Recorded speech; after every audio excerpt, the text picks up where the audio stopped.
Welcome to Chamber Exchange, a TV show. My name is Tim Murray, President and CEO of the Worcester Regional Chamber of Commerce. And Chamber Exchange, a TV show, is an opportunity for us to have conversations with guests in the business community or individuals involved with economic development and chamber member businesses and organizations as well. The show happens because of our sponsors, and I want to thank Bank Hometown and St. Vincent Hospital for their support and sponsorship of the show. I'm really happy to have with us on our first segment Bob Paulsen, who is the Commercial Lending Center Manager for Rockland Trust. Bob, welcome. Thank you, Tim. So Bob, we're no strangers. We've known each other for a long time, but we're both involved with the Anna Maria College board. And I know that's just one of a number of things that you're personally involved with in terms of giving back to the community. Right. And I'm also the treasurer of the Historical Museum in Worcester and the Community Harvest Project. I'm the treasurer of that organization.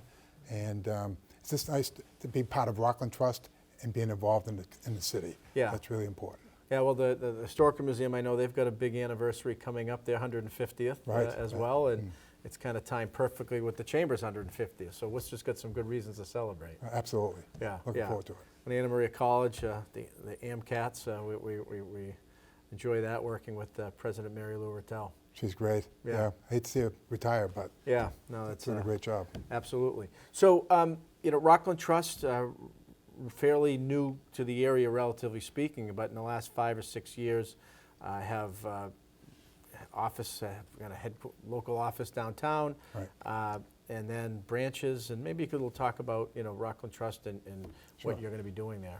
Sure. So they've been around for 115 years and have over 120 branches throughout Massachusetts. But locally, they have opened 5 branches in the last 5 years. We're opening another branch in Marlborough first part of 2025. And so they hired me about 4 months ago. I've been in banking for 40 years. I'm a commercial lender by trade, and I love doing business in the city of Worcester. And now that I'm downtown on Front Street with my team, we're out there finding deals and financing a lot of people in Worcester. In fact, I met with a gentleman yesterday, a business owner that's looking to put up 3 triplexes in the city of Worcester, and I'm going to work with him in 25 to get that done as well. So we're pretty active. We're lending money, which is, these past few years in banking hasn't been a great time for lending money, but we're actually doing it, and we're having fun doing it. So. Yeah, no, I want to come to that in a moment. But Rockland Trust, where does Rockland come from? Rockland, Massachusetts, right? Correct. Kind of smaller community south of Boston. But the bank, given that history, has grown. It's a pretty large bank.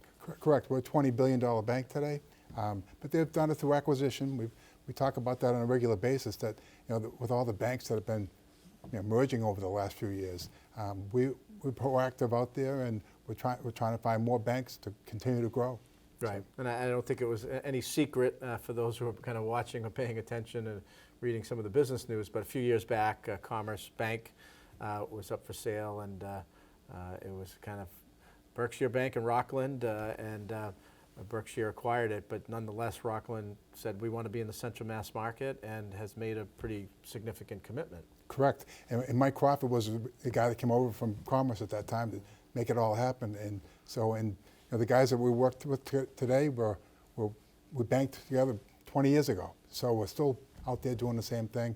But again, Mike Crawford was the guy initially to bring this Rockland to the area, and now that we have 3 or 4 branches in the city of Worcester and surrounding towns, we're out there doing business. Yeah. So while the name and the brand may be relatively new for Central Mass, a lot of the bankers and people working there have been, on the ground doing banking in Central Mass for a long time. Yourself, Mike Crawford, Pete Stady, who's on our chamber board. Right.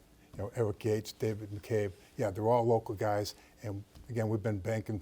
I've been doing it 40 years. Those guys have probably been 25 years doing it. So you're the wily veteran. I guess you could say so, that. you talk about that Rockland is actually lending money. I mean, with the interest rates and kind of some of the economic uncertainty, there was, a focus on a lot of banks to kind of grow deposits, right? And maybe a little bit more discreet, or a little more discretion in lending money out, a little more cautious. Is that changing? And then what Rockland's approach, you mentioned lending money if you find the right kind of deal and right client. That's true. In banking in general, though, everybody's interest rates 4 years ago were very low, right, 4%, and then the interest rates rose very quickly. In 1 year, we had eight interest rate increases, and so that impacted a lot of banks and their ability to lend, because we're trying to hold on to the deposits and trying to pay for those deposits, but yet having interest rates on loans that were less than the amount you were paying on deposits.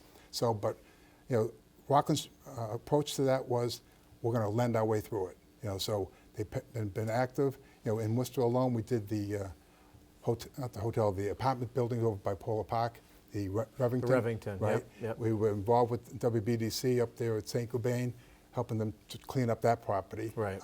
And also now we're involved with the Lincoln Square Boys Club, doing that project as With well. wind development. With wind development, Right. correct. Yeah. So a couple, very important housing deals, the Revington, across from Polar Park, market rate, the wind development of the old Boys and Girls Club at Lincoln Square, and construction of a new building next to it, I think will be, it's 80 to 100 plus Correct. units of senior affordable housing.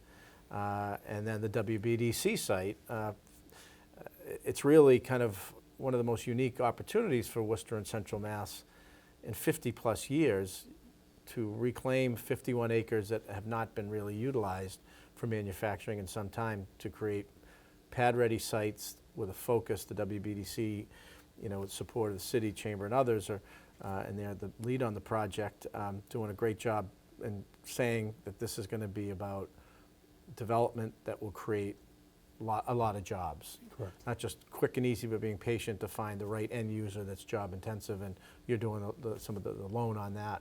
Correct, yeah, and that's important. Craig does a great job over there at WBDC, him and Roberta, but it's just nice to be involved with them. Yeah. Because they're improving the city all the time. So. Right. And you said just downtown, you ran into someone. You're going to do three triple deckers or three tri-pack? Three triplexes. Okay. Right, and so he's in the business and he's looking to do more. So, and of course, with the market rates being where they're at, people want to continue to build. Right. And we need more units in the city, and they're looking forward to doing that. So. Right. So just, we got a minute left, but we talked about 4% interest rates and then up to 8%. You've been in banking, for, as you mentioned, like 4 decades. You've seen interest rates up and down. Sure. So you got to be kind of patient and steady, right? Absolutely. When I first got into banking, commercial banking, prime rate was at 10%.